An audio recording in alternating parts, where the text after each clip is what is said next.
I had put my stuff in the car. I was sitting in my car watching leaderboard. One of my friends that was watching the leaderboard texted me and said, "You might want to go warm back up."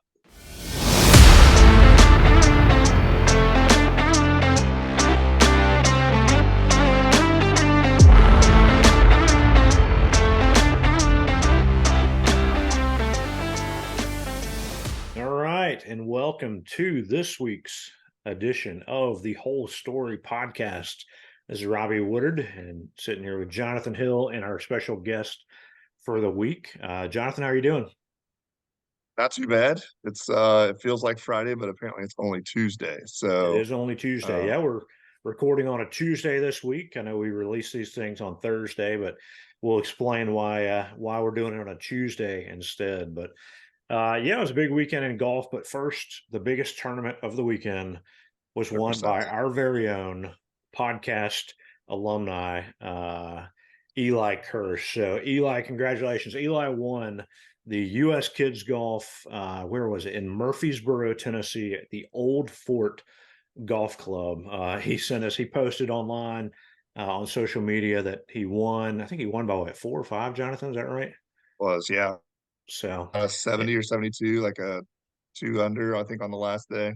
yeah. Crazy So if stuff. nothing else, we see that if you come on the podcast, you are going to be winning some tournaments, and maybe even if you get booked to come on the podcast, good things can happen in your golf game. But the Zurich Classic was this past weekend. That's a fun event to watch. Jonathan, I don't know how much you watched it, but two guys are paired up, two pros, and they play kind of Ryder Cup style events. So it was foursomes on a couple of the days, round 2 and 4, and then four ball, also known as best ball, on rounds 1 and 3.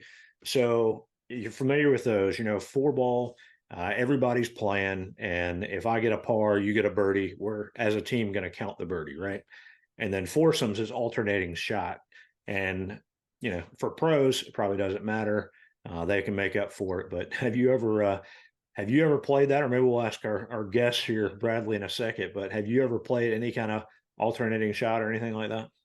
I try to play a format that no one has to rely on me for anything other than maybe a grip it and rip it every once in a while. I think in all the tournaments or anything that I've played, I've had one good hole.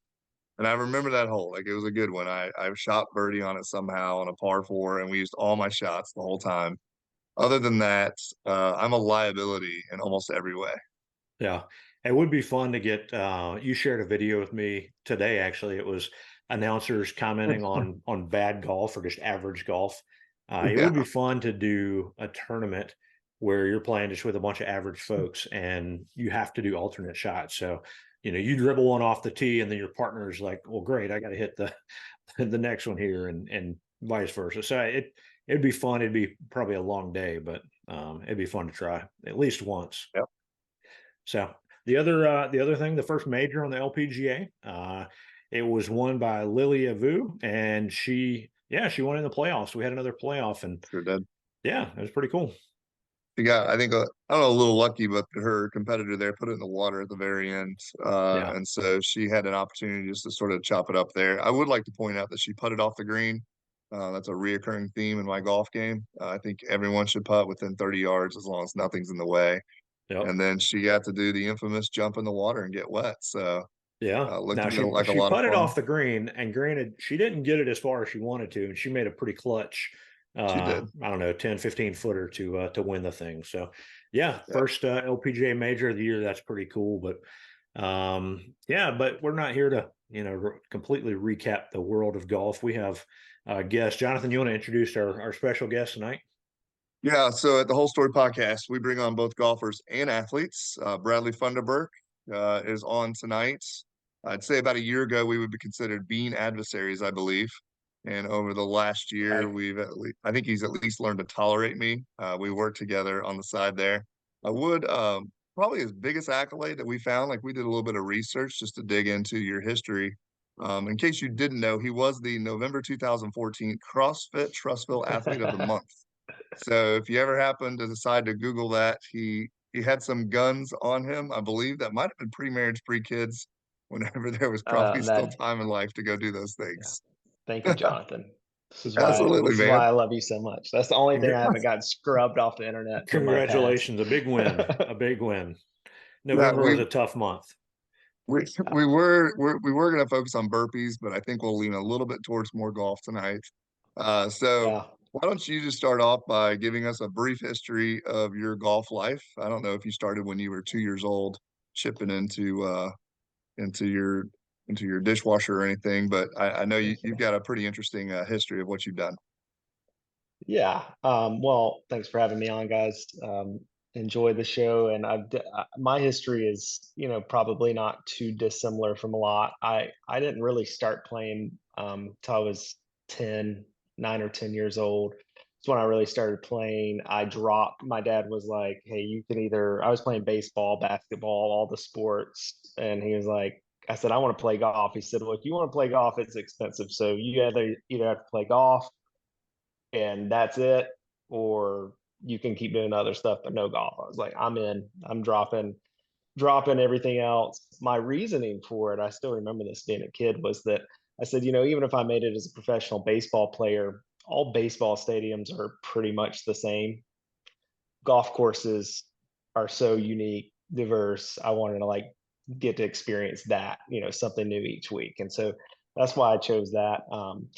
I played high school. I was pretty good right away. I have a story to tell right at the start here about starting golf. My first time ever playing golf on a real course. I think I was 9 years old. We went to Chattanooga with my parents on like a little vacation, and I wanted to play golf on a real course. I'd play chip and putt type courses, hit at the driving range. Fourth hole, first time ever playing golf. First par three, 126 Come yards, on. seven No. iron, hole in one. Wow. Golly. So Let's I hope was that hooked. is that your only one though? Like there's been more or I've had one more. okay. I had one more on Memorial Day in 2014, playing with some buddies. 2 holes later, a buddy in my group hit a hole in one on a par four, stole my Oh, thunder wow. Yeah. immediately. So both of my Yeah. hole in one stories are pretty unique. But yeah, first par three I ever played. That's probably the most interesting thing about me. You Do had Um, to you been remember hooked. which course it was? I don't. It was not a super nice course. And we didn't get a card. There's a picture of me. I can try to. I asked my mom if she has it. She has it somewhere in a book. But just picture me holding the ball up with a one, standing next to the pin with my club. I was, I think, 9 years old. So pretty cool Yeah. start. Yeah. So I went played high school. Tried to walk on to a couple of colleges. I didn't want to do the school and the golf. I just wanted to play golf. So I had some things happen. I actually quit for about 2 years during college. Then I decided to give it another try, and I got pretty good. Good enough to turn pro. I played many tour events, a lot of Monday qualifiers, a lot of small events, things like that. And then it just wasn't quite working out. And I got to the point where I was like, if I ever want to have like a family and have someone want to marry me, I'm going to have to do better than living, mini tour, maybe paycheck to paycheck. And decided to get a real job. And then I quit for 5 years. I didn't pick up a golf club and play a round of golf except one time the day before I got married from 2015 to 2020, right Pretty- at the start of COVID. Yeah. Wow. And so I picked it back up. My wife, what happened is I went from working in the office to working at home. My wife said, "You need to find something to do other than sit at this house all day." I said, "Well, maybe I'll go. There's a country club down the street that's pretty nice, a couple miles away. Let me go check it out. Maybe I'll start playing golf again." She probably regrets that now. Because, I found it and I don't have any expectations on me. I'm just going out playing, have a good group that I play with on Saturdays. I maybe practice one afternoon a week, and I am probably a better player now than I ever was. And it's just, I think it's a lot of that has to do with just not having any expectations on me and just going out and having fun. So that's pretty much it for kind of my background. Do you think Well, let me ask you this. You say you're probably better now than when you were. Do you think the mental game has gotten better? Like you maybe you're not taking as many chances, you're being smarter. You talked earlier about, liking the different aspects of different courses and stuff. Do you think the mental game has anything to do with that? Absolutely. I think that's mostly what it is. I was talking to my dad about this recently. It's just like I wouldn't say that I have any more skill set. I don't think I hit the ball further or better or putt better or chip better than I used to. I just am smarter on the course. And I wish I had the mindset I have now when I'm on the course 10 years ago, but that just is not usually the way it works. And unless you're, a Tiger Woods type person that has that type of mindset and knows how to play the course. But yeah, I go out and I play with kids that are in college. I played with a kid in a tournament this week that's a star at a very big golf school in the ACC, and he was very, very talented. But he was making a lot of decisions that I would have made 10 years ago that I wouldn't make today, and it makes a big difference. Isn't that crazy? So Like yeah, if you could bottle that knowledge and wisdom of here's how you could do it if you just did it earlier. I think about it. If you ever played pickup basketball or whatever, there was always like the old guy that would just, how are you doing this? How are you scoring? And he was very unathletic, but he just knew the little things that others didn't, that simplified everything. So yeah, that's cool to hear what you're that part of yeah. that. So yeah. Yeah. Well, you mentioned little tournaments, as we kind of alluded to earlier. We're doing this on a Tuesday because you were busy yesterday, it seemed. You want to tell us what happened yesterday? Yeah, so yesterday I played in the first stage of US Open qualifying. So just a little bit of background on what US Open qualifying is. It's an open tournament, so it's open to any amateur player that has a 1.4 handicap or better, or any professional player. Um, and yeah, you can sign up, pay your entry fee, no matter who you are, as long as you meet those requirements, and you can go out and play for the U.S. Open. So the U.S. Open is two stages of qualifying. The first is called local, and the second stage is called final qualifying. Local is about 10,000 players across the world. 5% of those players make it to final qualifying, and then about 5% of the players that make it to final qualifying are taken to the US Open. So I've tried 10 years. This was the 10th try. I have never gotten through local because it is very hard. It was 80 players for 5 spots. I was not expecting anything great to happen yesterday. I was the first group out and came in with a 72, which I did not think had any chance of holding up and being a top 5 score. All the scores started to roll in. I had put my stuff in the car. I was sitting in my car watching the leaderboard. One of my friends that was watching the leaderboard texted me and said, "You might want to go warm back up," because I had to wait for about 2 hours. There were about 15, 20 players left to come in, and I started to realize that I was likely going to be in a playoff. It ended up being a playoff. I was tied for fourth, where there were 5 spots. So we ended up having a 7-man playoff for 2 spots to get into final qualifying. And one guy birdied the first hole, the rest of us parred the hole. And then the second hole, I birdied it, and everybody else parred or bogeyed it. And so I got in to final qualifying on my 10th try. So I'm going to play final qualifying, which will be mostly professionals. A lot of PGA Tour players will be there because there are not many exemptions given to the actual US Open, only about 50 or 60 players. So they'll complete the rest of that field from the people in final qualifying. And I'll be doing that in likely Dallas on May 22nd, or Durham, North Carolina on June 5th. Not going to be Atlanta. We were kind of hoping it was going to be Atlanta. Well, I didn't put Atlanta on my preferred list because I am a dad of 3 and I'm not a CrossFit athlete anymore. And it's a 36 hole walking qualifier, and Hawks Ridge up in north of Atlanta is not an easy walk. So I wanted to find somewhere that was a little bit flatter that I might have a chance to survive without having to be carted off the course after 20 holes or so. You said it's 36, so you get to pay 18 and 18 morning and in the afternoon. That's right. It Well, is Durham, I think Durham's a good road trip, don't you think, Robbie? Road trip for us or for him? For us, if he's up there on June 5th, Absolutely. Yeah, that's like a I Monday. would. Although Dallas, I think fits me a little bit better. I have a coworker of me and Jonathan. For the listeners, we work together. One of our other coworkers' dad's a member at the course, the site, the Dallas site. So he has invited me to come get a couple of extra practice rounds. So that would be great. I mean, you cannot put how much value you can get from playing 2 practice rounds instead of one in an event like this. So that would be huge. But a little bit of me wants to go to Durham because it's Old Chatham Country Club, which is one of the nicest in the United States, and I would Yeah. love to play it. So Yeah. we'll see. I've heard good things about that one. Yeah. So tell us on the playoff, you said 7 guys going for 2 spots.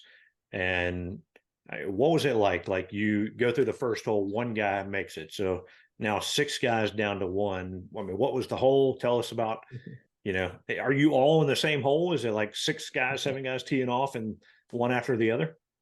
Yeah, so we all walked out. They put us on they wanted some of their members had started actually playing that afternoon. So they put us on hole 16, which was the furthest you could possibly put us from the clubhouse. And we had to walk out there. So it's a group of 7 players, some caddies, some parents, friends, wives, girlfriends. There's about 50 people out there walking out to 16. And yeah, so we pulled tees out. So they put on the top of the tee 1 through 7. Mhm. And we pulled them kind of blind out of one of the rules officials' hand, and that was the order. I was 5 on that. And yeah, we all hit on the same hole.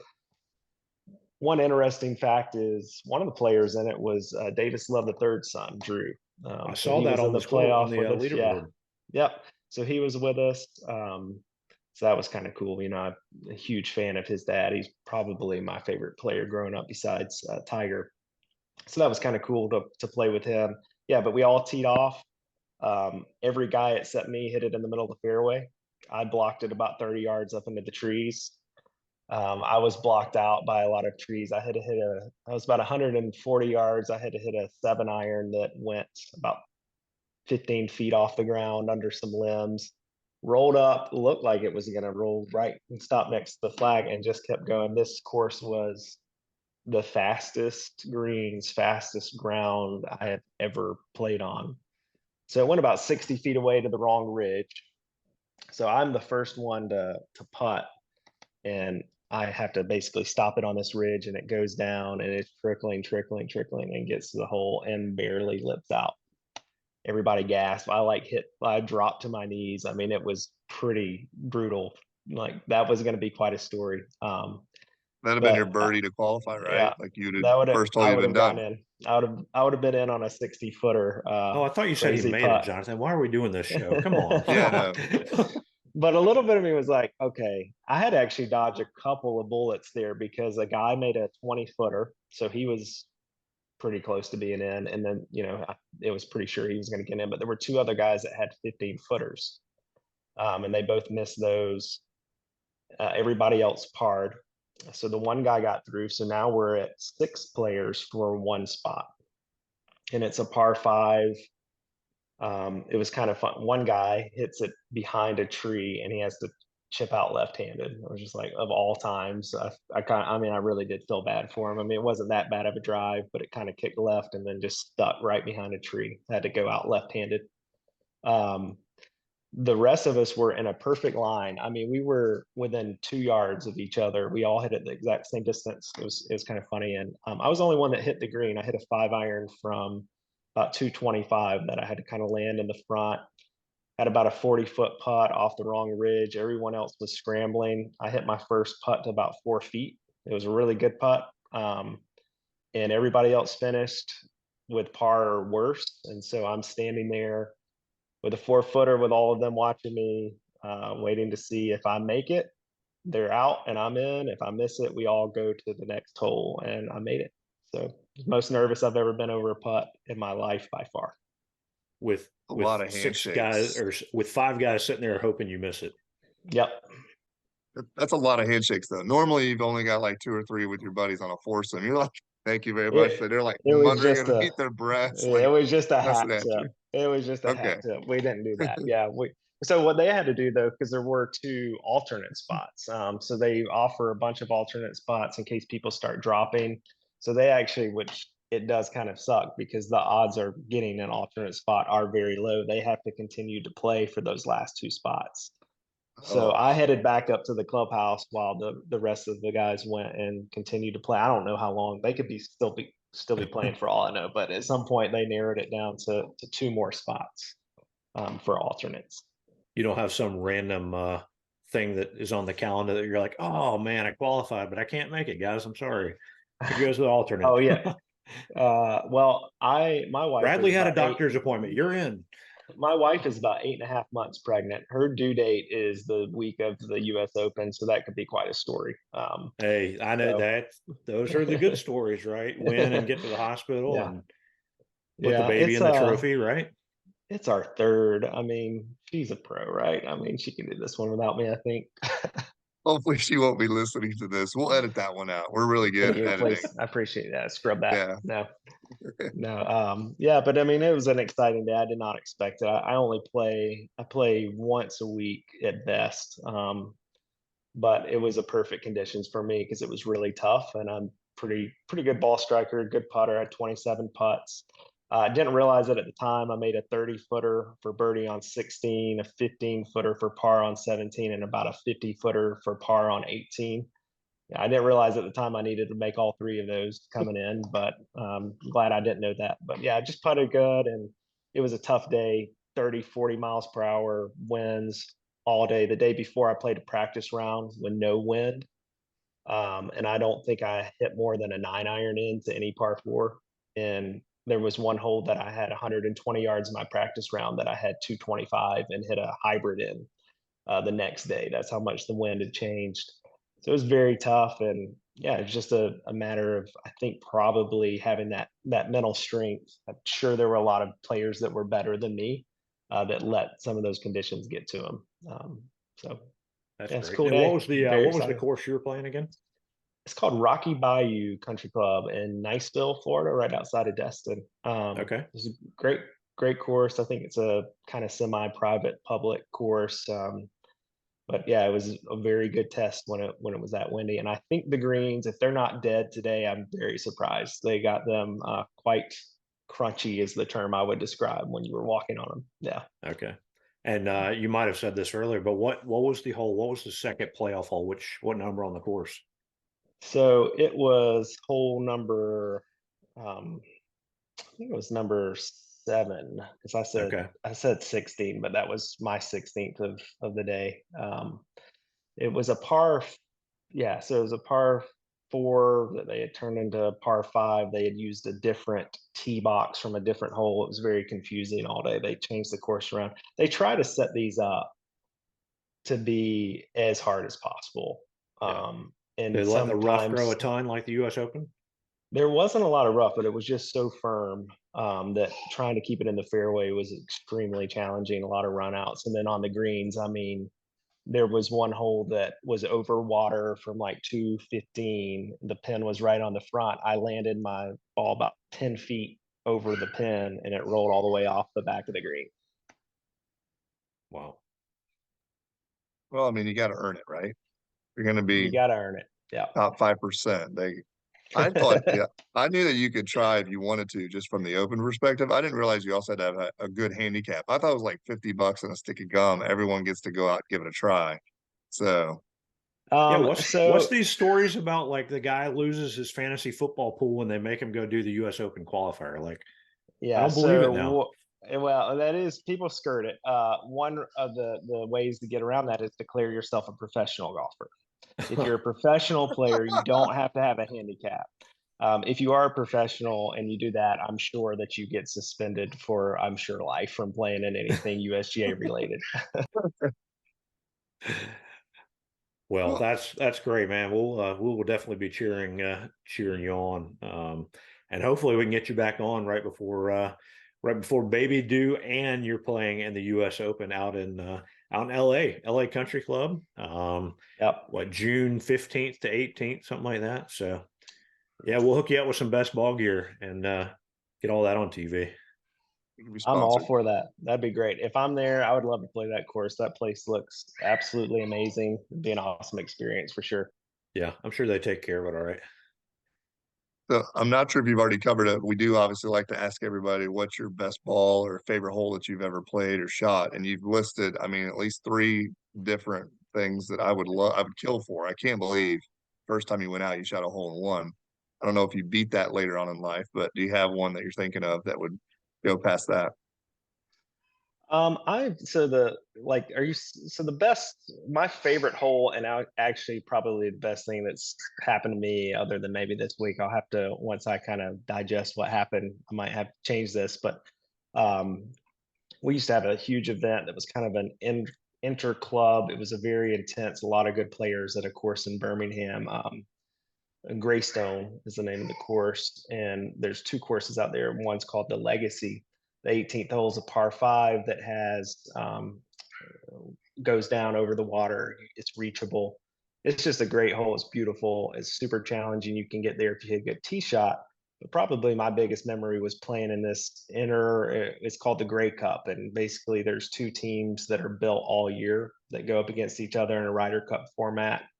There probably wasn't one player in that tournament that was worse or over maybe like a +2 handicap. I mean, it was either pro players or just one of the guys that I played with in alternate shot you were mentioning earlier. He had played in two U.S. Opens, so a lot of really good players, and we got down in the final match. I was in the finals against another great player on the other team, and I had to win the last two holes for us to win the Grey Cup. And I made a birdie on 17, and then 18. This hole I hit a drive. Had to win the hole. Hit a great drive. Had a 6 iron in. Hit it up to about 4 feet. Made eagle to win the Grey Cup for our team, which I know that that doesn't sound like a huge tournament, but it is something at that club that is talked about all year, and you get bragging rights the entire year. And so to clinch that with an birdie eagle finish, was probably the coolest thing that's happened to me in golf, other than maybe yesterday. Yeah. Well, better ones to come, right? Yeah. That's a Oh, that's a yeah. cool story. Yeah. Very nice. So, Jonathan, we are not eligible to play in that event. It sounds like you have to be very, very good at golf. The Grey Cup or the one where I can tell people I'm a pro? Because I mean, I'm willing to sign a card that says I'm basically a pro. I don't know if I have putted at the Augusta National, so that basically counts. Yeah. Um, yeah, Well, I'm pretty envious of that. There was a yeah, guy yesterday, and I'm not going to call his name out, but he did shoot a 102 out there yesterday. So I don't know what happened. awesome. What happened there? It does say he's a pro, so he might have lost the fantasy See, bet as well. There you there go. it is. Well, I've All got a right. Well, U.S. you Open flag, so that's pretty close, right? Yeah. Yep. That's Mm. the Pinehurst. I hear they're going back there in 2025. So yeah, maybe your 12th. If you don't make it, or your 10th, your 12th, you'll be out at Pinehurst. Yeah, I'll take it. I'll take going to Pinehurst. I'll just pay my way to go play that course. Any of those are Absolutely. great for sure. Yep. They got plenty of options. Well, if you've listened to a podcast like you mentioned before, we're going to go through our quick nine now. So quick, easy, off the hip answers here. I'll start off with what is your favorite club in your bag? My favorite club in my bag is actually my 3 wood. It's a Ping I think it's G25. I used to never be able to hit a 3 wood until last year. I went and got fit by a really good club fitter in Memphis, Scott Felix, and give him a shout out because he's the best there is. Um, and he figured out that I needed a completely different than a lot of players, a different setup with a 3 wood.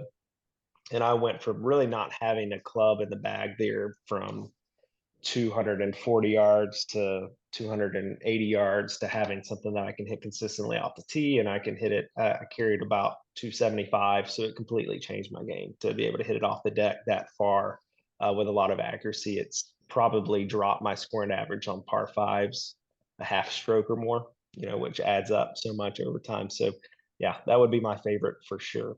He figured out he needed a left-handed 3 wood instead of the right-handed. That's what it is. Yeah. Yep. What Bradley, what is your favorite golf course?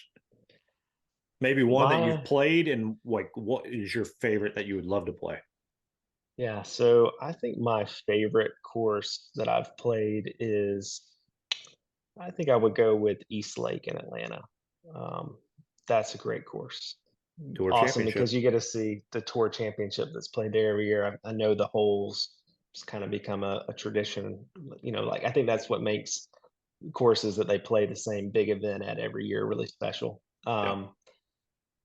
If I could pick one course to play, it's got to be. I mean, I'm gonna not say Augusta because that is the right answer, but I'm gonna go off the cusp here and go with Cypress Point, just because one of my favorite books is called The Match, which is about a match between some of the great players, Ben Hogan, I think Byron Nelson, some of them that they were trying to get away from the crowds at Pebble Beach. Went over and played an epic match where they all shot like 62 in this match against each other, and the word started getting out when they came to those last crazy holes at Cypress Point, and crowds started coming in from all over to watch them play. It's a pretty cool book if you get a chance to read it. But those last couple holes, I think it's like 16, 17, and 18. There would be. I mean, that's just like golf heaven. Yeah. Good choices. If you could choose any three golfers, who fills out your foursome? So obviously Tiger. I mean, that's why I started playing when I did and dropped baseball. I mean, cool. I remember I think it was 2003 U.S. Open that he won at Bethpage. I watched every single minute of coverage, and I was like, that's who I want to be. I mean, golf was not really that cool until Tiger came along. Yeah. You kind of used to get, just to be honest, you got kind of made fun of for playing if you were on the golf team until Tiger came along, and now every school that's what everybody wants to do. So Tiger, um, I think that I'm going to go definitely Jack. I mean, Jack Nicklaus, that's my dad's favorite. And then hmm, let's see. Guess I'd love to met and seen Ben Hogan swing in person. So if no rules are on the table, I'm going to pick Ben Hogan to Perfect. play with there. He had the best swing ever. So I'd love to Yeah. see that in person. Put mine to shame for sure. Yeah. Great choices. Yeah. Can't go wrong with any of those. So, all right. Well, you mentioned you played with Drew Love.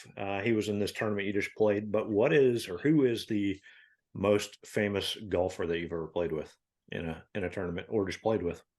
Yeah, I think the most famous I played with it wasn't a tournament, it was a junior clinic type thing that I was working with, but it was Justin Thomas. I mean, Nice. he is I asked a buddy, a really good friend of mine, Trey Mullinax, who's a PJ Tour player, and they played together at Alabama.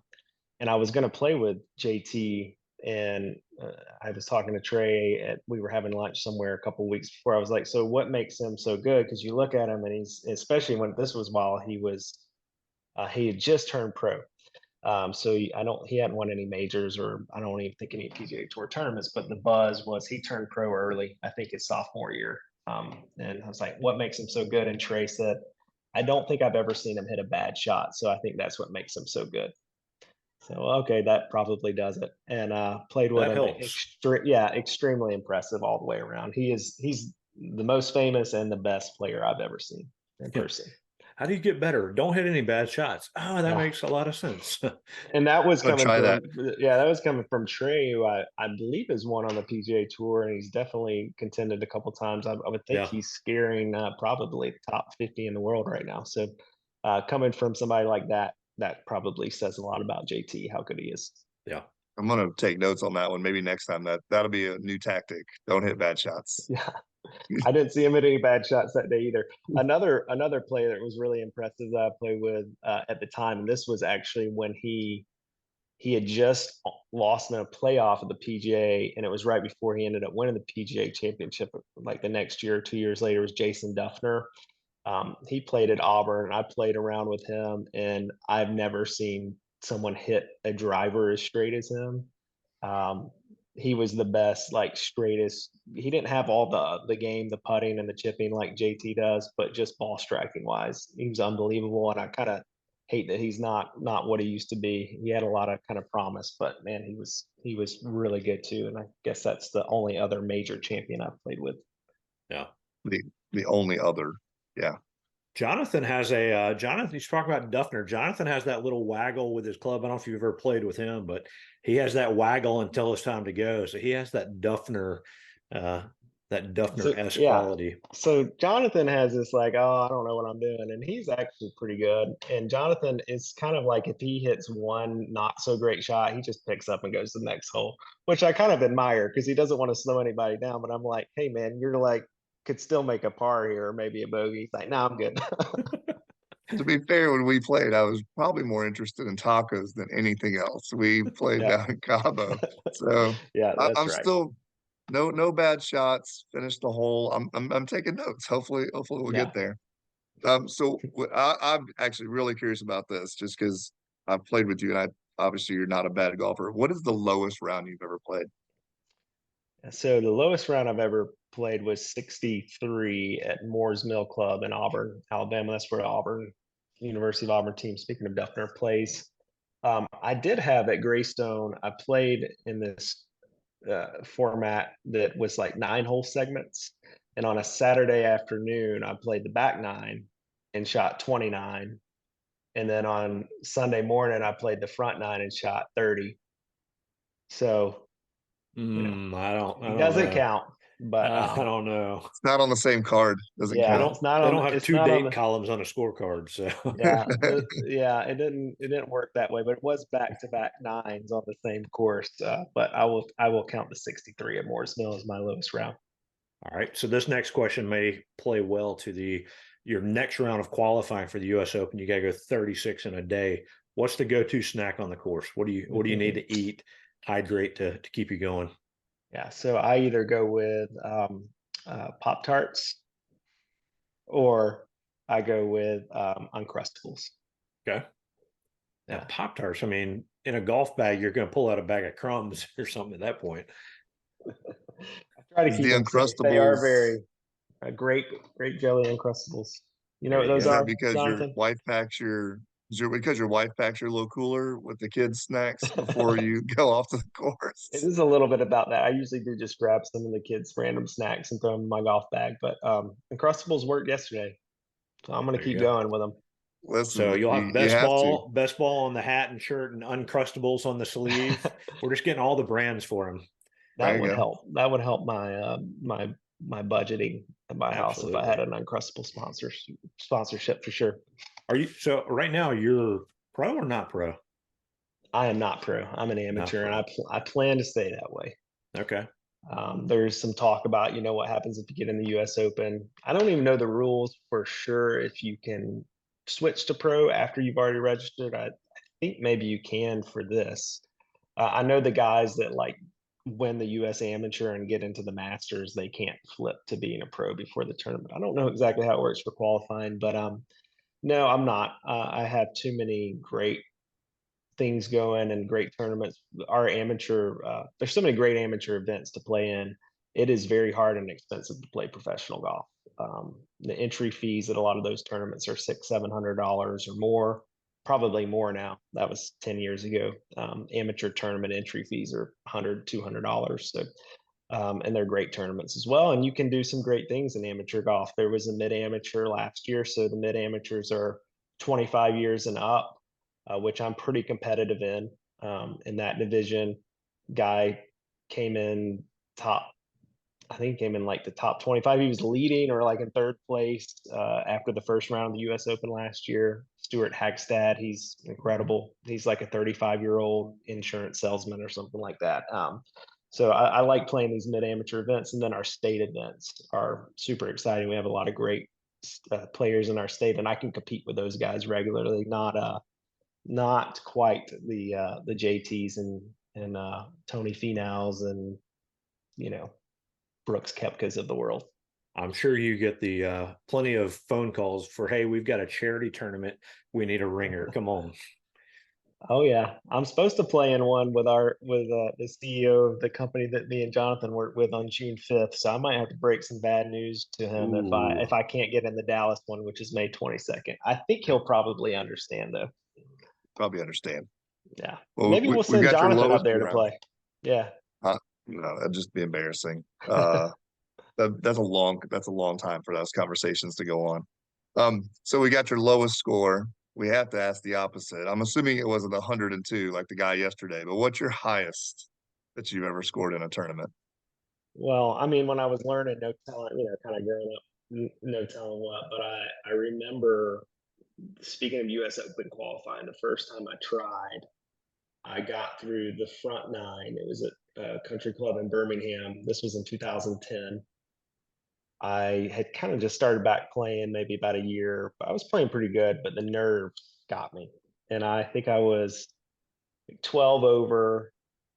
Well, and I think I shot like 9 over on the front nine. And then the 10th hole, I hit it in a bunker, and it took me like 5 shots to get out of this bunker. And I just walked off the course. I just said, I'm done with this. And I think everybody kind of understood. So don't tell them what that score would have been, but we'll just say highest score ever was through those 10 holes. I was probably heading at like 15, 16 over. Much has changed in US Open qualifying for me since 2010. Sounds like it.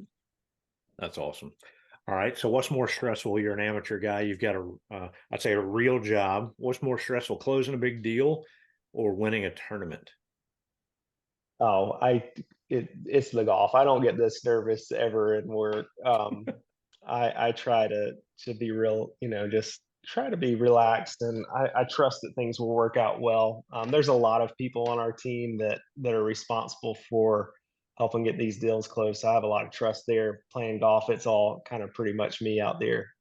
So I'm alone standing over those shots and pretty nervous. Yesterday was the most nervous I can ever remember being. I mean, could not feel my knees going to the playoff. I had some buddies hyping me up, telling me to stay calm, just to breathe, walk slow. So I was trying all those things, but I could not hardly feel my hands or knees or anything those in that playoff. That's fantastic. All right. So when you win the US Open and Yes, you sir. get your master's exemption, can Robby and I come play in one of your practice rounds? I'm 100% sure that's not allowed. But yes, When you could ask, you'll I you'll could be the always winner of the ask. US Open. Surely they'll give Yeah, you something, right? sounds We like a don't have to great way. play practice. We'll just It come like sounds on Monday for media day or something like that. uh, you can come. I just don't think they're just going to let you roll out there and play, Jonathan. All right. I I'm mean, sorry. we brought you on our podcast, and it is already proven science that if you're on our podcast, you're winning. So as long as we schedule you appropriately, If I ever have the chance to bring in a guest to play Augusta, Jonathan and Robby, you guys will be the first two people I call. You Yes. screwed your spots here. All right. You heard it here first, listener. your dad's gonna be so angry with you for not taking it. Now, Can't wait. if my dad went out there and played, we would both never get asked back. I can promise you that. He's a professional bowler, so he went in the opposite direction. Oh, Um, but yeah, not a golfer at all. All his right. dad was also 2014 October's CrossFit October. Athlete of the That's Month. right. Yeah. He one upped Yeah. him. So, well, that's it. That's the quick nine. Bradley, it's been a lot of fun. We wish you nothing but the best. We will surely be following along, cheering you on when whichever Jonathan, I'm sure will let us know when you're going to be playing again, so we can track the scores. I mean, 5% of the 5%, right? That's you got it. Yep. So it's going to be fun to watch. We really appreciate you being on. I've enjoyed it, guys. Enjoyed the conversation, and I enjoy listening each week. So you guys keep it up. I'll be listening. I'll let Jonathan know, kind of where I'm at next. And I appreciate you guys supporting me, and I think it's gonna be fun. You never Sure. know what can happen. Never know. That's Well, right. for Jonathan, this is Robby. Next week, we've got another great guest lined up, somebody that might be one of the best storytellers in the game of golf. So you do not want to miss that. But until then, this has been the Whole Story Podcast. Y'all have a good one.